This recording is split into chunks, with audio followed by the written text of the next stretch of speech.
Number 10. Stabbed to death. Maya Ilef Chung was living her best life. At only 21 years old, the British girl was touring the world with a group of like-minded backpackers. It was the ultimate adventure for a girl in her 20s. But while staying at a hotel in Australia, the dream turned into a nightmare when a French man walked through the doors and stabbed Maya to death in a heartless, cruel, and completely unprovoked attack.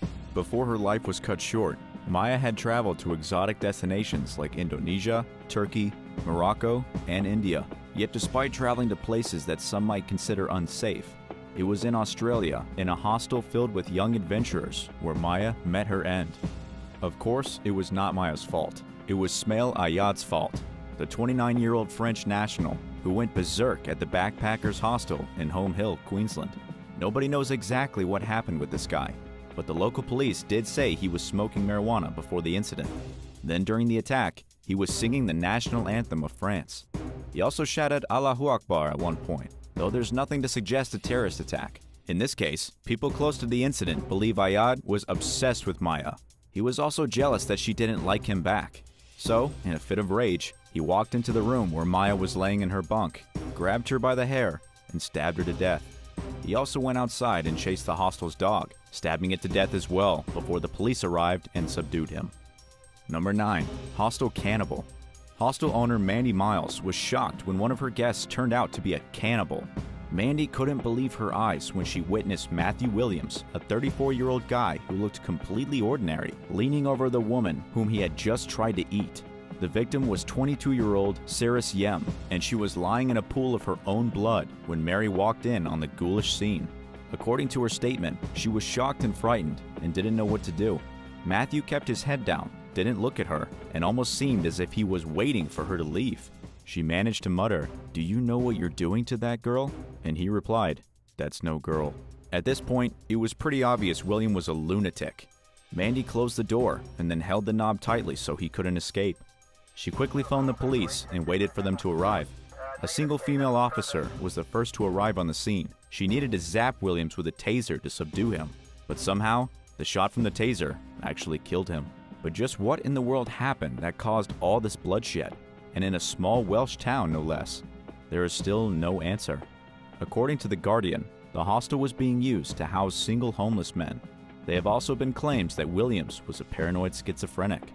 Number 8. Grenade at Migrant Hostel.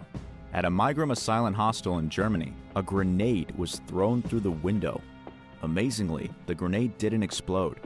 According to the report from the BBC, the incident happened during the night in the small town of Villingen-Schwenningen. Somebody pulled the pin out of the grenade, tossed it into a hostel housing 170 immigrants, and then walked away. Much to this person's disappointment, the grenade didn't go off. Nobody was killed, and quite frankly, that's a miracle. It is extremely rare for a grenade to simply not detonate. It almost defies all logic. Everybody was evacuated from the hostel, and bomb disposal experts were called in to deal with the situation. They did a controlled explosion to dispose of the grenade, but perhaps the most disturbing of all is that the perpetrator was never caught. Whoever did it was sneaky enough to throw the grenade under the cover of darkness and keep on walking. Number 7. The Childers Palace Fire. On June 23, 2000, a horrible fire killed 15 backpackers at the Childers Palace Backpackers Hostel in Australia. 9 women and 6 men were completely burned alive. The incident started just before 12:30 in the morning. It was in the downstairs recreation room, where a man named Robert Paul Long purposely lit a fire that spread up the walls into the stairwell, quickly engulfing the entire building. Since it was in the middle of the night, most of the travelers were sleeping. Smoke filled the building, it lost power, and most of the victims simply never woke up. As tragic as this was, they didn't experience any pain. They were knocked unconscious by the toxic fumes and then burned to death. At the time of the disaster, 88 people were staying in the building. 70 of them survived the fire, with 10 people suffering minor burns and other injuries. Most of the injuries were from people jumping out of the windows onto the neighboring buildings in a desperate bid to escape. 7 of the fatalities were British, 3 were local. There was also an Irish tourist, a Japanese tourist, and a South Korean tourist who died in the fire. In the case of Robert Paul Long, he had recently been evicted from the hostel because he wasn't paying his rent. He was also known to hate backpackers. Oh yeah, and before leaving, he had threatened to burn down the hostel. This time, the threat came true. After the incident, robber was sentenced to life in prison. Number 6. Paramedic punched in the face. Yet another bizarre attack happened at an Australian hostel, and yet again with a tourist from France. This time, the French tourist brutally attacked paramedics who were responding to an incident at a hostel in Queensland. The paramedics were called very early in the morning, at about 3:40 a.m. They had received reports that a man was feeling unwell and needed medical assistance, but when the paramedics arrived, they were forced to call for police backup and to hide in their vehicles because an agitated French man was trying to beat them all up. When the paramedics rolled up to the building, the French tourist punched a female paramedic right in her face, reaching his fist through her window. He then opened the door of the ambulance, dragged her out of the vehicle, and kept punching her. Another paramedic ran to her rescue, pushing the French man out of the way, and got her back into the safety of the ambulance. Police arrived shortly after and arrested the lunatic, who apparently had some kind of mental issue. Last we heard, he was being charged for assaulting a public officer. Would you ever stay at a hostel in Australia after hearing some of these stories? Let us know in the comments below, and if you're liking this video, be sure to hit the thumbs up and subscribe button if you haven't already. Number 5. Robbed in Colombia. Tourists in Bogota were having a pretty rough time before the pandemic. In the historical La Candelaria district of Bogota, the capital city of Colombia, armed men were walking into hostels, robbing tourists, and sometimes even assaulting people. Hostel owners admitted that in just 8 months, there were at least 7 occasions of armed individuals storming hostels and robbing the people who thought they were taking an exotic South American vacation. In one case, an American tourist was sexually assaulted at gunpoint. To make matters even worse, none of these robberies seem to have been investigated by the police. Foreigners who were the victims of assaults and robberies took to social media to complain about the lack of enthusiasm by police officers to investigate the crime scenes. In the incident of the American tourist being assaulted at gunpoint, she said that the police simply drove her to the international airport and then stuck her on a plane out of the country. Number 4. Dead in a suitcase. At a hostel in West London, a woman was discovered in a rather unusual place. She was found dead and crammed into a suitcase. Her name was Joanna Baruka, a 41-year-old national from Poland. Her body was uncovered at the Pay and Sleep hostel at around 3 p.m. on Friday, December 18th. But what's really crazy is that the last time she was seen alive was nearly a month before, on November 20th. And in addition to the ghoulish discovery of her corpse, her boyfriend from the month prior had gone missing and has yet to be found. It's not clear exactly how long the suitcase was at the hostel. It was discovered by a painter who noticed a foul stench coming out of the mysterious piece of luggage. According to the hostel residents, the woman had been living on the top floor for quite some time, until a Polish guy told her at the hostel that she had gone out and probably wouldn't be back. At the same time, her boyfriend went missing too.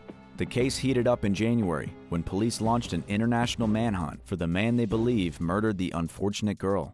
They say he's a Lithuanian named Petras Salinas, and he could be hiding in Germany.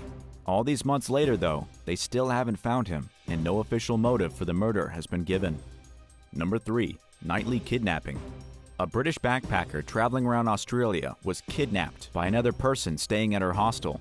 The girl's name is Maria Kate Hayes, only 20 years old at the time. The kidnapping went down when she was woken up at about 4:30 in the morning by a Swedish backpacker who she claimed was in a manic state. He was completely nuts, pretty much begging her to go on a road trip. Even though he looked out of his mind, Maria agreed to go with him. They were supposed to travel from Mooloolaba, which is located on the Sunshine Coast, to the small town of Gympie, near Brisbane. But things got heated once the journey was underway. The man refused to let Mary out of the car. He was clearly disturbed, ranting about aliens and trying to convince Mary that he himself was an alien. She couldn't believe what was happening, especially since he had been totally normal just the day before. Fearing for her life, Mary managed to secretly text her father on the other side of the world, sending him her live location and asking that he phone the police in Australia. She even gave him the exact description of the car they were driving. Luckily, the police intervened before anything crazy could happen.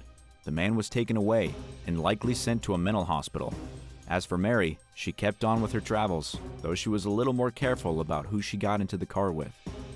Number 2. Death in Cambodia. There was an absolutely bizarre death at a hostel in Cambodia that doesn't even seem real. The victim was a girl named Natalie Seymour from Bedfordshire in the United Kingdom. She was only 22 years old, backpacking across Southeast Asia. It could have been the time of her life, but instead, she was discovered dead in her hostel before her trip was even half over. She was staying with her Canadian friend in the touristic Cambodian city of Kampot, but rather than being murdered by some kind of lunatic, she was killed by taking the wrong medicine. According to the in-depth report by the BBC, Natalie had purchased an unknown drug to treat a severe spout of diarrhea. At the place where the girl was staying, there was no nearby medical facility. The only hope Natalie had to get better was to take the strange medicine that she purchased at a random pharmacy. Hours after taking the medicine, Natalie felt terribly ill. She texted her mother in the United Kingdom and explained she was very sick. She had stomach cramps and chest pain because she was puking so much. A local Cambodian took Natalie to a doctor, but the girl was unconscious by the time they arrived, so she was simply sent back to the hostel. Hours later, staff found her dead in her room. After an autopsy, it was revealed that Natalie died from liver damage. Her liver had probably been destroyed by whatever medicine she was taking, ending what should have been a long and promising life. And number 1, snuck into bed. At a hostel in Miami Beach, the unthinkable happened. A woman was on vacation with her boyfriend. For the nightly outing, they chose to go to a bar on Miami Beach and do a little partying. But at around 1:30 in the morning, she left the club by herself and returned to the hostel to go to sleep. It's not clear exactly why her boyfriend remained at the club, but he just didn't go back with her. After all, he probably assumed she would be safe since they were paying for a private room inside the hostel facility. When the unnamed woman got back to the hostel, it turned out to be anything but safe. Because her boyfriend didn't have a key to get back in, she left the door to her room ajar. After lying down on her bed, a total stranger ended up strolling into her room and climbing into bed with her. This was the worst possible thing that could have ever happened. The stranger turned out to be Joel Patrick Bush, a crazy person from Alabama. The 61-year-old vagrant then proceeded to assault the girl right there in the hostel. Luckily, things didn't get too far. The girl yelled loudly enough to draw attention and scare the guy out of the room. The police were quick to arrive and arrest him, charging him with 1 count of sexual battery. However, it never was revealed what the lunatic was even doing in Florida or how he managed to get into the secure building. Would you dare to stay in a hostel after hearing these terrifying stories? Let us know in the comments below, and thanks for watching. Be sure to hit the subscribe button if you enjoyed the video, and come back for more. See you next time.